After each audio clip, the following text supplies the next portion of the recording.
अस्सलाम वालेकुम मेरी प्यारी सी सोशल मीडिया फैमिली, कैसे हैं आप। उम्मीद है कि सब ठीक ठाक होंगे और बहुत खुश होंगे।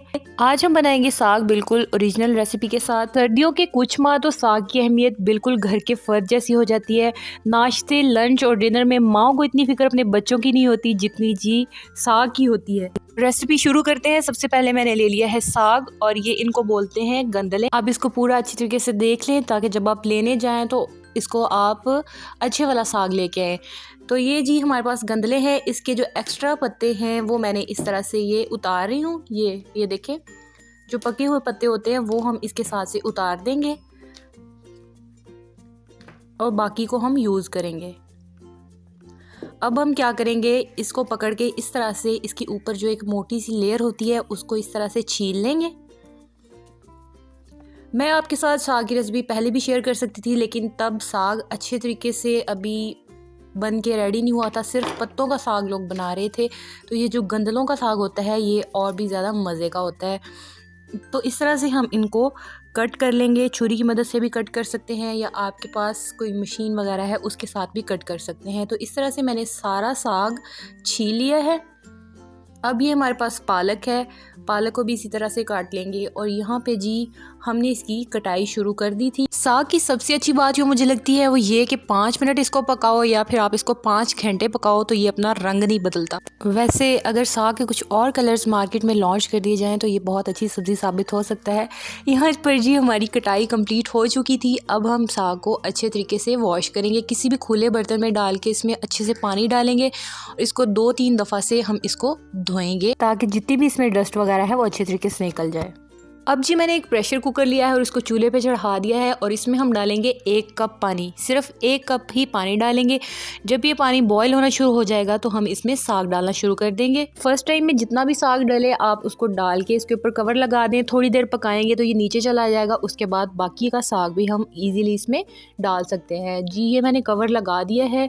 अब हमने तकरीबन 5 मिनट के बाद देखा तो ये देखें इस तरह से ये नीचे जा चुका था। अब जो बाकी का साग था वो भी मैंने इसमें फिल कर दिया और इसको चम्मच की मदद से इस तरह से प्रेस कर दिया है। इसी दौरान अगर आप चैनल पर नए हैं तो वेलकम टू माय चैनल और चैनल को सब्सक्राइब कर दीजिएगा। और जो लोग पहले से मौजूद हैं वो वीडियो पसंद आए तो उसको लाइक, शेयर और कमेंट करना मत भूलिएगा और मुझे इंस्टाग्राम पे भी फॉलो कर लीजिएगा। तो पूरा साग फिल हो चुका था और दूसरी तरफ मैंने एक बर्तन में पानी गर्म होने के लिए रख दिया था। जी तो साग थोड़ी देर के लिए कुक हुआ तो अब हम क्या करेंगे, इसका पानी निकाल देंगे। अगर हम पानी नहीं निकालेंगे तो साग थोड़ा सा कड़वा कड़वा सा बनेगा तो वो अच्छा टेस्ट नहीं आएगा। अब हमने जो पानी गर्म किया था वो इसमें रीफिल करेंगे और इसमें बाकी अपने स्पाइसेस वगैरह ऐड करेंगे। सबसे पहले हमने सॉल्ट डाला है। कुछ लोग यहाँ पे पानी निकालते हैं और कुछ लोग नहीं निकालते। जी उन्हों दी अपनी मर्जी ते साड़ी अपनी मर्जी।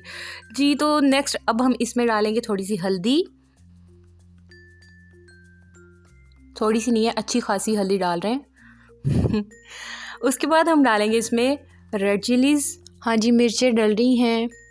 आप लोग सुनाएं जी, आप लोग साग कितनी दफ़ा बना चुके हैं और कितनी दफ़ा बनाने का इरादा है और आप लोग किस रेसिपी से साग बनाते हैं, कमेंट बॉक्स में मेरे साथ ज़रूर शेयर कीजिएगा। अब यहाँ पे मैंने हरी मिर्चें दरदरी सी पीस ली थी वो भी डाल दी हैं और अच्छा खासा इसमें पानी भी है। अब हम इसको कवर करके वेट लगा देंगे और इसको ऐसे ही भूल जाएंगे जैसे आप लोग मेरी वीडियोज़ को लाइक और कमेंट करना भूल जाते हैं। 30 to 35 मिनट्स हो चुके थे और यहाँ पे साग तकरीबन रेडी हो चुका था। अब हम इसको घोटा लगाएंगे और इसके लिए हम साथ साथ आटा भी यूज़ करेंगे जितनी हमें क्वांटिटी चाहिए होगी। तो इसको घोटा लगाने के लिए सबसे पहले आपने अपने घर में जो सबसे सेहतमंद सा बंदा है ना उसको पकड़ लेना है और जी उससे लगवाना है घोटा। इस पर काफ़ी मेहनत लगती है, काफ़ी ज़ोर लगता है, तो आपने इसी तरह से इसको लगाना है। ग्राइंड श्राइंड मत कीजिएगा बिकॉज उसके साथ बहुत ही पतला सा और एक कड़ी टाइप का बन जाता है तो वो फिर टेस्ट अच्छा नहीं आता। तो आपने इसी तरह से इसको घोटा लगाना है मेहनत करके। ये प्रोसेस भी हुआ कंप्लीट। नेक्स्ट अब हम आ गए अपने लॉन में और यहाँ से मुझे धनिया और लहसुन वगैरह चाहिए था जो कि हमने अपने लॉन में गमलों वगैरह में लगा रखा है। आपके घर में भी अगर स्पेस कम है तो आप यहाँ से एक आइडिया ले सकते हैं। ये देखिए कितना फ्रेश जो है धनिया है और ये लहसुन भी गमलों में कितना अच्छे तरीके से उगा हुआ है और ये बहुत ही फ्रेश सा आप रोज़ की जो भी सालन बनाए उसमें डाल सकते हैं। ये देखिए गमलों में भी बहुत अच्छा सा धनिया जाता है। आजकल इसका सीज़न है तो आप लोग भी लगा सकते हैं। ये जी हमारे पास है 2 इंचेस के करीब अदरक मैंने कट कर लिया था और उसके बाद है लहसुन के तकरीबन 20 से 22 जवे हैं। उसके बाद ग्रीन लहसुन है और धनिया है और 1 हमारे पास मीडियम साइज़ का प्याज है और 1 कप पानी है। सबसे पहले हम प्याज को डालेंगे पतीली में और 1 कप जो पानी हमारे पास है उसको डाल देंगे और हम यहाँ पे डालेंगे 1 कप ही ऑयल। इसको थोड़ा सा मिक्स करेंगे और इसको मिक्स करने के बाद हम इसको कवर करके पकने के लिए रख देंगे। पानी डालने का मकसद ये है कि प्याज जो है वो अच्छे तरीके से गल जाए और जो वो साग में नज़र ना आए। जो हमारे पास धनिया और ग्रीन लहसुन है उसको भी अच्छे तरीके से बारीक बारीक सा कट कर लेंगे। कुछ लोग तो साग को बहुत ही डीट किस्म की सब्ज़ी समझते हैं और कुछ लोग इसके बहुत इमोशनल होते हैं, ख़ास तौर पर आपकी अम्मियाँ। अगर आप गलती से भी उनके सामने साग की बुराई कर देना तो फिर आपको लेने के देने पड़ सकते हैं। तो क्योंकि इसमें बहुत ही प्यार और मेहनत और एक सारा दिन लगा के वो आपके लिए बनाती हैं।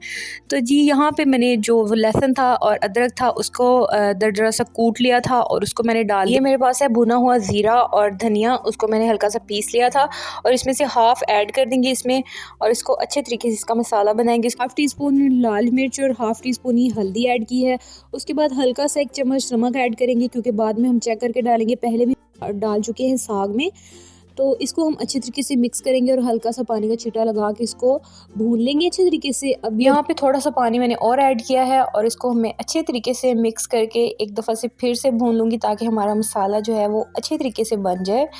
अब हम इसमें जी साग ऐड करेंगे। पहले हमने इसके तड़के पे अच्छे तरीके से मेहनत की है, अब हम साग को डाल के ये नहीं कि 2 मिनट के लिए पकाएंगे, इसको उतार लेंगे। इसको हम अच्छे तरीके से कुक करेंगे ताकि इसमें जो भी हल्का सा पानी वगैरह भी है ना वो भी अच्छे तरीके से ड्राई हो और जितना अच्छे तरीके से साग पका हुआ होगा उतना ही मज़ेदार होता जाएगा। जैसे बिल्कुल हलीम होता है ना कि दूसरे दिन खाएं तो उसका टेस्ट और ज़्यादा बढ़ चुका होता है, इसी तरह साग होता है कि अब जिसको जितना जितना ज़्यादा पकाएंगे, जितना ज़्यादा गर्म करेंगे उतना ही ये टेस्टफुल बनता जाएगा।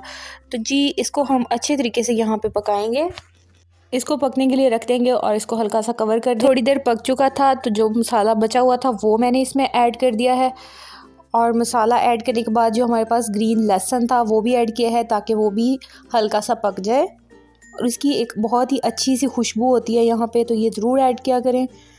जी तो ये डल चुका है। अब मेरे पास जो धनिया था उसको भी मैं ऐड कर दूंगी।